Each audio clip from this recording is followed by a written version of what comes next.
You know what it is, man.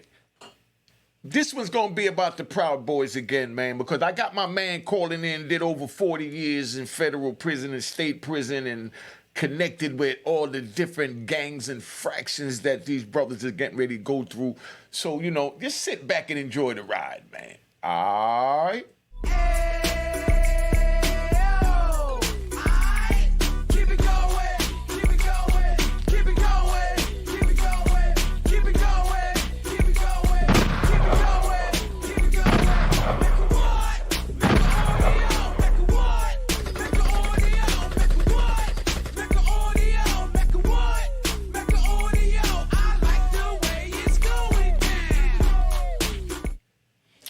You know what it is. Unique Mecca Audio, man. I'm sitting here, man. My man Mike getting ready to call in, man. And he gonna break down to y'all, what these brothers is getting ready to experience. All right? So, I'm gonna talk while, the little recording and all that go through, because you already know how that is. A prepaid debit call from... All right? So this what it is. Just sit back, He's gonna break down State Penitentiary. how To accept this call, press these brothers is going to be treated, welcomed, and, the different situations they may go on, And I'm going to let him tell you. ERC Correctional Facility and is subject to monitoring and recording. Utilization of an unapproved application and three-way calls to communicate are strictly prohibited and a violation. Man, I hated that when I was in the inside. Didn't y'all? Don't go inside so y'all ain't got to hate this with us. Yo, what up? Hey, what's up, bro? All right. Tell them just checking on you. Yeah, tell them how long you been locked up. Give me a short synopsis on your case and how you're qualified to speak on what the Proud Boys is getting ready to enter and walk into from a white perspective. And make sure you let them know that you are Caucasian, so that, YouTube got these, hold on, YouTube's got these trolls and rat bastards and flip-flop wearing in public dudes that look for anything to criticize. So just let them know your ethnic background and, your credentials. Yeah, do that. Yeah, well, I mean, I got this case. I got this case when I was 17, but I turned 18 when I got caught. I'm in for killing another guy. Been in since March of 1978, so almost going on 46 years. Been here, started out in Ohio right here. Did 17 years in Ohio, then they sent me to the feds because kept a murder on the warden, having bombs, bullets, zip guns, taking hostages, breaking out of Supermax sales, et cetera, et cetera, et cetera. Then they sent me to the feds, which they sent me straight to the federal Supermax in Colorado, where I met you at, Unique. Yeah. And I was in the feds for 26 years, and I ran all the yards that I was on for our independent dudes, which means, independent is different than tipped up, being in a gang. So anybody that's not in a gang is considered independent. And I ran all the independent dudes, which is about 3,500 dudes in the federal system and in the United States penitentiaries, not counting the FCIs or nothing. Okay. And I did that for 46 years. And when I come back, I should point out too, that when I come back here to the Ohio for, because Ohio had no plans to return me for the remainder of my sentence, was keep me in the feds. But when I was at Hazleton, then the captain said I had too much control on the yard. He was shipping me out, which I was going to Victorville in California. And before I left, if you're a shot caller on the yard, you're allowed to put somebody else in charge when you leave. And I put Freddie G's in charge of the yard. And while I was out there, a couple of years after I was out there, Whitey Bulger came to the yard, and he was a big time rat from Boston.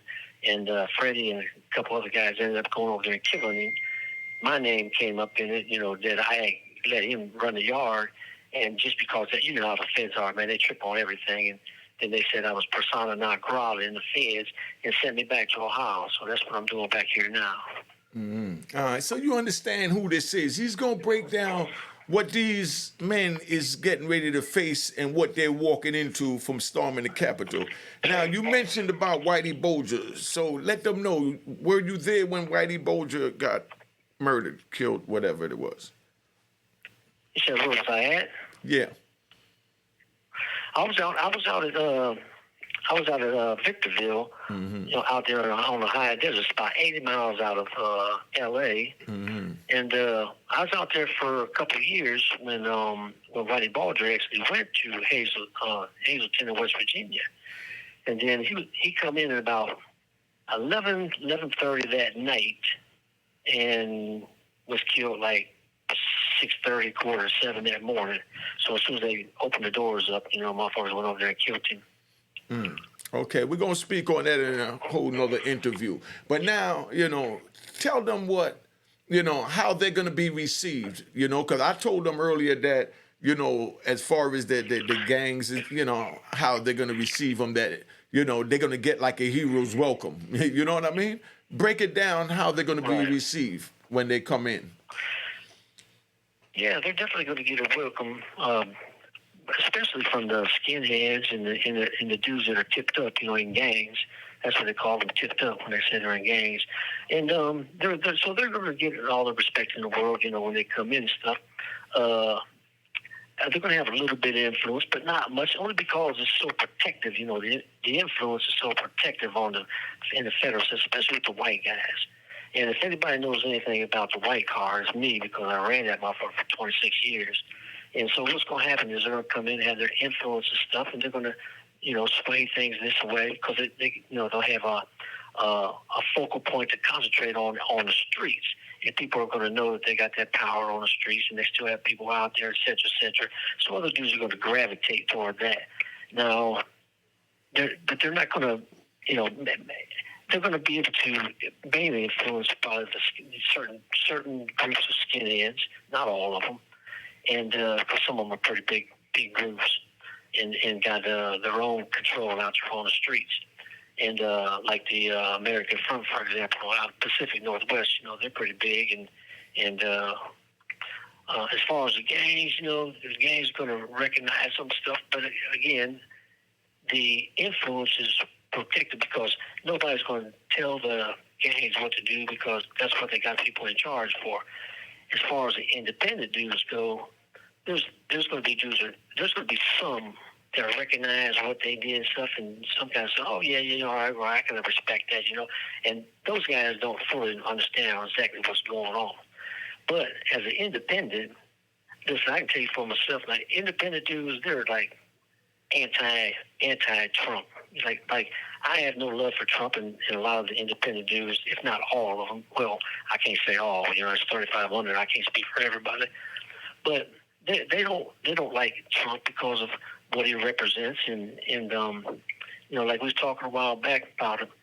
Trump, he got in there for his little 4 years and put those conservatives on the U.S. Supreme Court, and nobody's seen all the changes that they're going to do over the next 20, 30 years as they're sitting on there, taking the women's rights away. Abortion and stuff, that was just a start.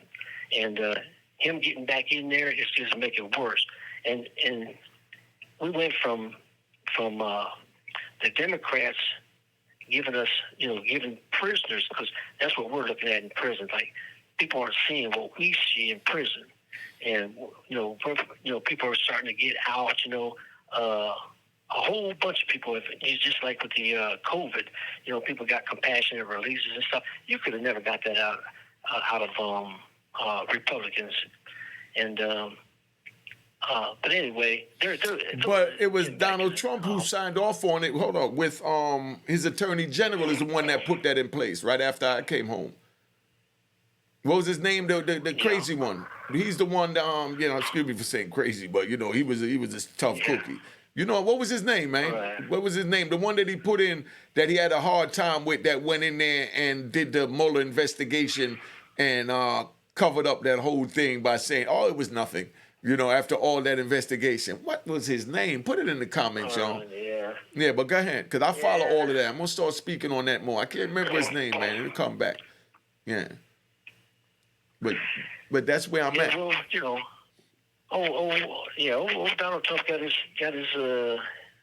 he's going to have some easier because like me and the brothers up here that it's holding my tear right now. We were all talking stuff, and like I was telling them, I said, man, like he's got 4 indictments right now, so he's got a whole bunch of things to worry about. Not only that, but you got this goofball Rudy Giuliani that started the RICO. He got RICO, and he was the one that started the whole RICO thing to bring the mob down. The families, bring them down and stuff. And now that's what's bringing him down. Yeah, and then also, and I can guarantee, and you know this, Unique, man. As soon as that dude smells a whiff of prison, you already know, and he knows that he's going to come. Oh, he's gonna sing like a canary on a string. Rat bastard. He's gonna tell on everything. And not only him, but Trump's not paying any of them people's legal fees, and this guy's worth billions, supposedly, and he's not paying. He's not helping any of those people out. So when it comes time to push the sheriff, that they know they're actually going to do some time. And listen, let me make this point. Under that RICO, that's mandatory prison. You can't get no probation and stuff like that. If they're going to convict them, they got to do time. And them people aren't going for that. At least half them people are going to start telling on him whatever they need to do to sell him out to save themselves from coming to prison. But see, that's what I'm saying, Mike. The American people, no disrespect, you know what I mean, that, that's on this side of the YouTube world. They're so busy worried about who told on who got much money, who talking to who having sex with who retired from rapping, and that's what they're into. Yeah. They don't really pay attention to what's really going on in the world on this side. They get consumed with scrolling through TikTok looking for that type of, content instead of knowing what's going on in current affairs. You understand? Meaning, here we go, like you said, he done put these Supreme Court judges in, and while they was, going through the transformation to get in, they all agreed that they wouldn't go back and overturn any previous precedents that was in place. And the first thing they did was go and overturn Roe versus Wade, when that was the focal point of bringing in Brett Kavanaugh and, you know what I mean, and everybody else that they snuck in. While everybody was busy focusing on Donald Trump with what they call that, with the impeachment, they was putting in hundreds of judges that y'all don't even know about, still don't even know about. But let me ride, Mike, let me ride. Let me go back to what we were saying about Donald Trump. And where did we leave off at that we were saying? It was something we were saying, and I pivoted as usual. That's my man, I call him back. Yeah, but man, I can't remember it, man. But we're talking about the RICO, that it's mandatory that they get X amount of time for the RICO. It's mandatory that they do jail time. The minimum time for a RICO is like 20 years. That's the minimum for a RICO. So they're looking at 20 years. Look, they're looking at 20 years, minimum for the RICO. That's for drugs. I don't know what it is for, but that's some serious stuff that they got to. But whatever it is, I know it's over 5 years because General Conspiracy 371, 18 U.S.C. 371 is automatic 5 years. So we already know they're getting over 5 years. But when you talk about a RICO, that doubles in time. So the same way it went up from 10 to life for the conspiracy for drugs, it went up to 20 to life when they gave me the CCE, which is equivalent to the RICO. So them giving these Donald Trump and them RICOs, they're looking at a minimum of 10 to 20 years, man.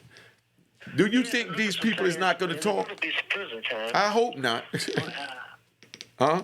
But let me finish, Mike. Hold on, Mike. One second. Let me say that because you got these red bastards and trolls and flip-flop wearing and public clowns out here that were trying to misconstrue something that I didn't get to finish. What I'm saying is, if they knew what they was doing, they broke the law, they need to stand strong and represent that and stand as a unit. If they really didn't know what they was doing, they feel that they was manipulated, this and that, and they really were manipulated, then you already know they're going to tell. So that's what it is. You understand what I'm saying? You know and I know from the evidence and what we seen with our eyes that you can't change. You understand what I'm saying? that this is people that went to the best schools in the world. So if they don't comprehend what calling down to another state to say, hey, find me this, you know what I mean? Because I need that. If they don't understand what that means after they don't went to Harvard and the biggest schools that they have here, Yale, and they don't understand that, then I mean, come on. If you want your eyes to believe that, you believe that. You know what I mean? But, you know, it is what it is. Yo, hold on, Mike. Hold on. This big Buck. Hold on. Yo, Buck, what up? What up, you nigga? How you doing? Man, I'm good. I'm doing a live right now, just letting you know. Now, it's not live, but I'm pre-recording something and you called. So, you know, it's being recorded. I'm like, you know, I don't do the thing like that. So I'm letting you know. So if you want to say something, you can say something. We could finish, have a little short convo. I was talking about the Proud Boys. Now, if not, you know, I'll call you back when I get off. But I just want to let you know I'm in the middle of recording. Call me back when you get off. All right, family. All right. All right. One. Give me about 30 minutes. All right. One. You know, see, that's how men do. See, I would never answer the call, record somebody, and not tell them that they're being recorded. Suckers do that. You know what I mean? I'm not going to do that.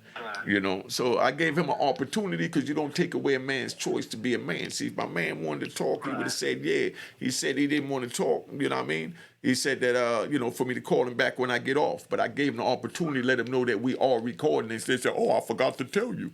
You know what I mean? And put his business out there. Nah, wrong nigga. Not no rat bastard. You know what I mean? Let's get that straight. But like I said, you know, we were saying Giuliani is the one who, you know, used the RICO in the manner to tear down the mob, John Gotti and everybody, and now they're using that to allegedly tear him down. You know, so it is what it is. I hope he don't wind up telling, but he gonna be facing 20 years in a minute. So Giuliani, I mean, Thank you for using GTL. you know, hold strong. Might go call back in a minute. But I just wanted y'all to fully understand where we at. That we're at a trying time, man. You know what I mean? The brother on the left, you know, Joseph Biggs, like I said, he got sentenced to 17 years. He cried and wept in court.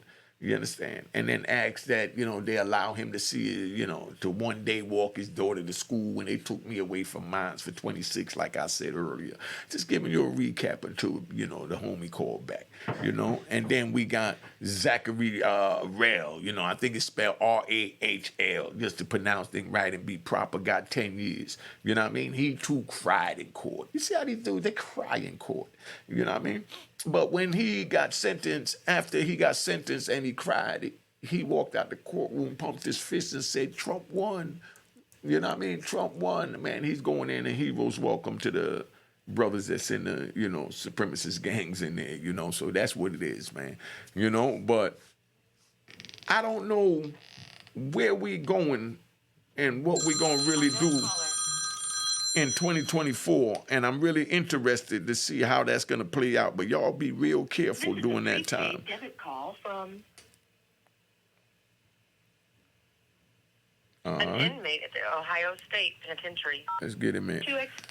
This call is from a DRC correctional facility and is subject to monitoring and recording. Utilization of an unapproved application and three-way calls to communicate are strictly prohibited and a violation of DRC policy. Thank you for using GTL. Thank you for using GTL. All right. Yeah, go ahead. Finish where you was at, man. You know, we're talking about, you know, how the Proud Boys is going to be welcome, reunited, and then we was talking also about how Giuliani created the RICO, well, mastered the RICO to bring down the mafia, and now they, you know, allegedly using that against him to bring him down. Yeah, that's ironic there. I laughed about it. But, you know, it makes me think about this picture of him, of Rudy Giuliani. He's having a media interview, and he said, yeah, of course I'm sweating on the indictment and stuff. And as he was having that, then they brought the indictment, heard the indictments come down. And even at his old age, you know, I don't know how old I was, in his 80s, 90s, or whatever, but, you know, you see on the right-hand side of his forehead, he's got sweat running down, and it's all mixed up with real dark stuff. And I noticed it was hair dye. So even at his age, he's trying to, you know, he dyes his hair and make sure he don't have no gray and stuff. You know, that vein, but it's all running down the side of his face because he's sweating so bad about that indictment. And I thought it was kind of ironic that he started all the RICO stuff, take the mob down, and now it's used against him. And he's got some mandatory sentences. Time. That's another point I wanted to make out is I noticed that watching all those people that have been indicted, they all come out and they have an interview with the media and stuff, and they ask them, "Do you still believe this?" And they say, "Yeah, of course everything was stolen from Trump." So that's their defense, because once they believe, or they get people to believe that these guys actually believed in what they're saying, it's harder to indict to find them guilty of what they really believed in. So there's going to have to be some other stuff we see come up later on, but they're all sticking to their story, because if they don't, then it becomes real wishy-washy. But yeah, speaking of the Proud Boys, though, they're going to come into prison, and I'm assuming, I don't know about all of them, but I'm assuming that they're going to come over to the USPs and do X amount of years over there first before they get some type of security reduction and go down to an FCI or whatever. But they're going to come in, and dude's going to slap them on the back and just what they've heard on the news and everything. But listen, there's also going to be other people that are so not naive, and I say other people as far as the white guys there, the white community in the pens. They're not, those guys are not so naive that they don't, just because a dude's done something, that everybody else is slapping them on the back. You're going to get other guys that are going to kind of investigate them guys with a fine-tooth comb, because they want to know if they did any downward departures or try to sell anybody out or whatever. I don't know what the case may be, but if there's anything fucked up about it, dudes are going to find out. And then if there was, or hold on, Mike, tell them what a Yeah. downward departure is so they understand. Well, a downward departure is when a guy got indicted, he's got crime partners, and then he tells on his crime partners to get a lesser security and lesser time and stuff. That's called a downward departure. And usually it comes up in their paperwork, and that's why the administration's all frown on guys getting their paperwork. They're not allowed to walk around with their paperwork or show other people, because they don't want people to inquire about having downward departure. Because a downward departure, at least I can speak for the white community in the federal system. Anybody that's got a downward departure, anybody that's in for child molestation, child killing, any type of rape, they're automatically going to get beat off the yard. They're not allowed to stay on the yard with people that are in good standing. Zero toleration on that. Even homosexuals, they're not allowed on the yard. Hold on. We don't say that word here, Mike. We say he cipher, monkey cipher. You're not allowed to say that on YouTube, so don't use that word again. My people know what we're talking about. Okay, go ahead. Okay, well, that's the reality of prison. If we're talking about the realities of prison, and but there's no toleration. If dudes come in and they're telling on something, downward departures or whatever, they're getting smashed off the yard, and like feds always, you always put 2-3 guys on one just to make sure that they, because one of the rules in the white community is nobody's allowed to leave standing up. No, you can't just tell a dude, hey, you're fucked up or you're messed up. You got to leave. He's got to be beat off the yard. Mm-hmm. And he's got to be beat off the yard. And there's no exceptions to the rule. And the people that are sent to do it, the dudes are called, it's called put in work. Well, they're called on to put in the work. They have to do it right, because if they don't do it right, that's going to be an embarrassment for them. It's going to be an embarrassment for their car, meaning that they're homeboys. And they're going to, when they come out of the hole, they're going to have to do it again, because they've made an embarrassment of it for themselves and their homeboys. So they get a do-over. Well, yeah, they're going to have to do it again, yeah. And then, and if it comes to the point where guys feel like they're just faking because they're worried about a case or something like that, as crazy as it sounds, they're going to get hands put on them when they come back out. They're going to get beat up and blooded up and sent on their way. And the rule is, I mean, I used to have a rule, and like I said, I've run plenty of those yards, and my rule was if you had to get beat off the yard for doing something that's messed up, that you're putting everybody else's life in jeopardy, or you're doing things that might start a war between anybody, it could be a race war, anything, because there are guys that try to do that stuff. And I can think of a few incidents in my 26 years, and I've been on those yards where dudes come out and do really, really stupid stuff, and I'm sure you remember back in it was the early 2000s. Remember when the skinheads come out at Florence? Remember that when they did all that stuff out there about, and then they got into it with the blacks, and then fucking everybody else gets into it, and knives pulled out, and dudes are stabbing each other. And what happens? The guard tower opens up, and they shoot one black dude and one white dude. Remember that? Mm-hmm. Of course. So people don't understand it. That those yards can be really dangerous if you don't have dudes like the shot callers that know what they're doing and stuff to keep them dudes in line. And it's a hard rule. Now, tell them again how long you've been locked up, Mike. I'm 45 and a half right now. Mm-hmm. What year you went to prison? I went to prison in March of '78. Okay, how many years you ran the cars, the white cars, in the different prisons that you was in? Well, just in the feds. I was in the feds 26 years. So, when I first went to the feds from Ohio, I went straight to the ADX where you and I met.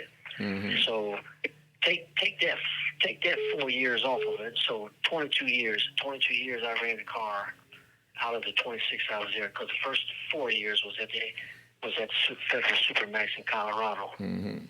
And so you know who Mike is. Hold on, Mike. When I was doing my 2255 in 1998, right, I was studying for my GED with help from brothers like Mike that taught me how to read. And it's a white man on the phone.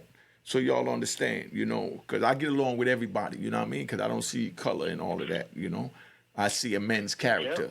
Now, and he had morals and principles that coincided with mine, so that made him my brother.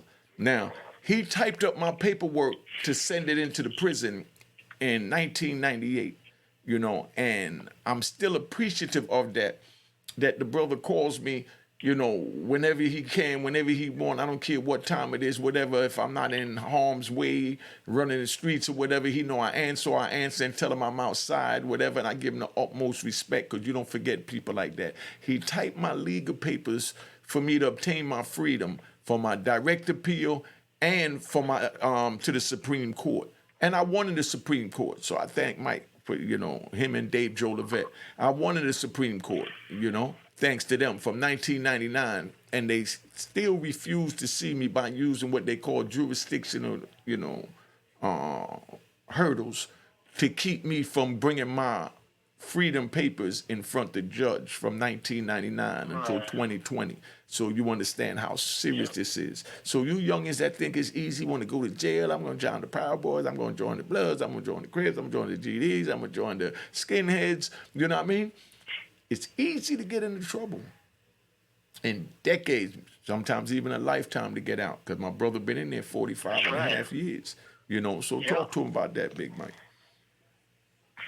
Yeah, it takes a while, especially like one thing, just like Ohio here is like, I've done my share of stuff, but I haven't been in any, real serious stuff in like 18 years, but, that was in the feds. And, I had a couple murder cases in prison and stuff like that, and here in Ohio, but mainly Ohio was just embarrassed because of all the bombs, the bullets, the zip guns, and hostages and stuff like that. So the embarrassment is what I'm still in prison for, because everybody else that's been involved in anything with me has been out on the streets decades ago. Mm-hmm. Literally decades ago. I'm the only one still in prison.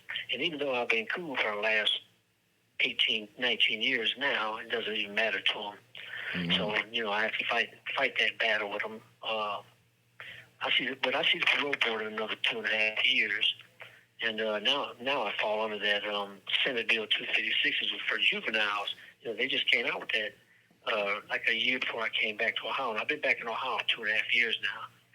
And but they just brought out a thing with juveniles saying there's a different criteria. They have to look at us for talking about the parole board. They have to look at me a different way now, not as an adult, but as a juvenile catching a case, which I was before I got caught. All right, let me say this. Okay, you heard Mike tell you how he's fighting like hell after 45 and a half years, right?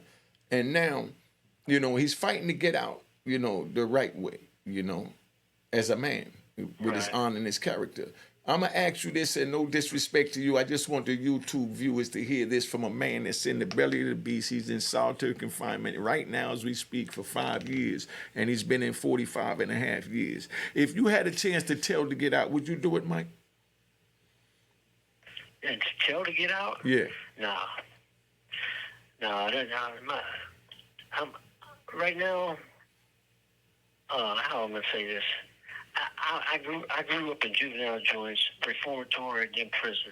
Mm-hmm. It's too late in the game to change who I am now. Mm-hmm. Like that's just that's not even in the vocabulary right there. Mm-hmm. Especially at my age now. And I came in at 18, got the case at 17, but I got indicted and stuff at 18.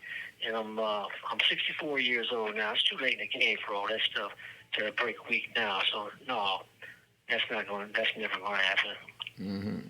And I'm fine with that, because I've lived 2/3 of my life in prison or more, and now the best I've got is like maybe 20, 25 or so before go out the back door. So I'm fine with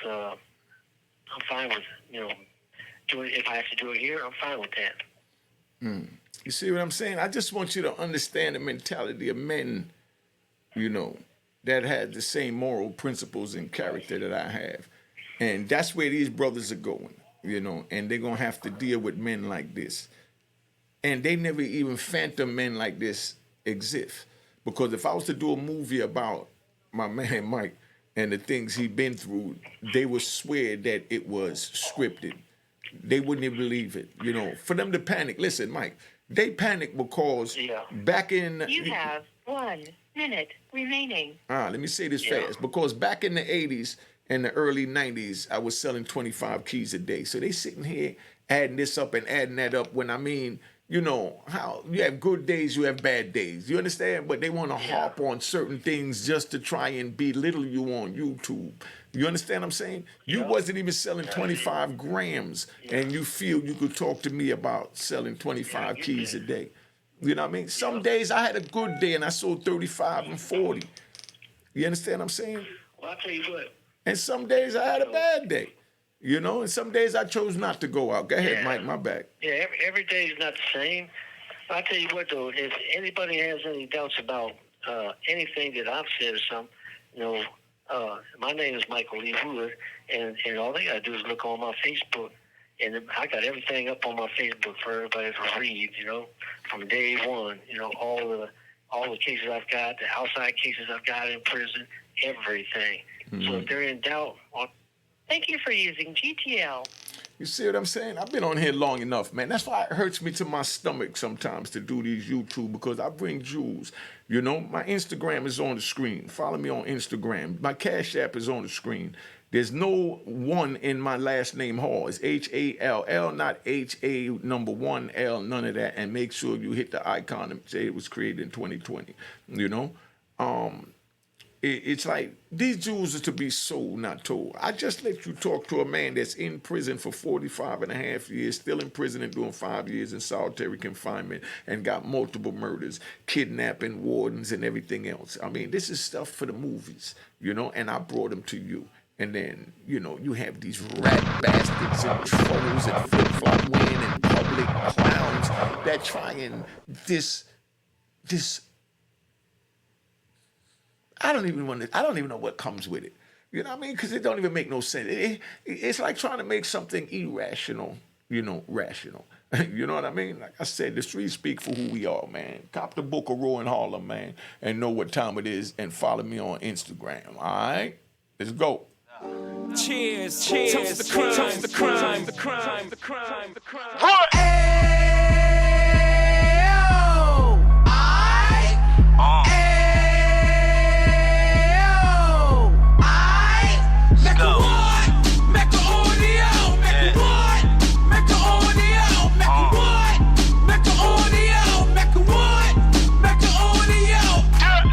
Fresh out the can of 26, he back on the strip, getting back in the mix. What he mentions a gift. You stand up 10 toes down, and I suggest you pay attention to this. Real. Take a little gully posse and put it in Harlem. He cut from the bottom, came up from the bottom. Drop the book, you should go and get it. The Instagram page and the YouTube, you could go and visit. Then you could consider yourself LinkedIn. Sit front row and get Jews from a kingpin. How he went through it, so you ain't gotta go do it. To not pay attention would be stupid. Talking about a man that probably put your grandfather on. Probably the reason that him and your grams got along. A man that generated millions on the block, did his time, never squilling to the cops, Mecca audio.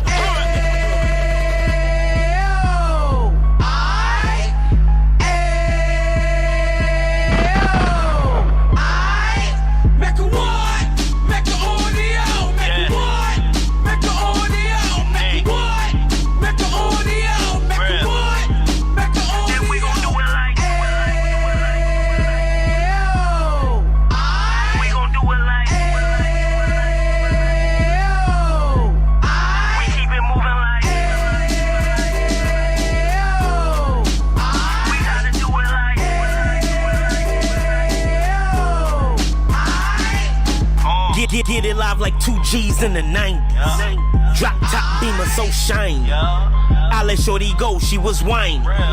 Treat her like my past, she behind me. Spend a couple bands on the Dapper Dan. You be back again, getting green like a Packers fan. No cap, it's a raw in Uptown. Baby horn Uptown, Dominican bust downs. Now we on the positive, we got a lot to give. Now he trying to stop the kids from being inoperative. So take heed, homie, lend an ear. He started in Uptown, he gon' finish dead. But now it ain't about selling drugs, buying cars. It's about buying property to make the community ours. So we can give back to the youth them. Cause they the truth them. And bless up to all the road men.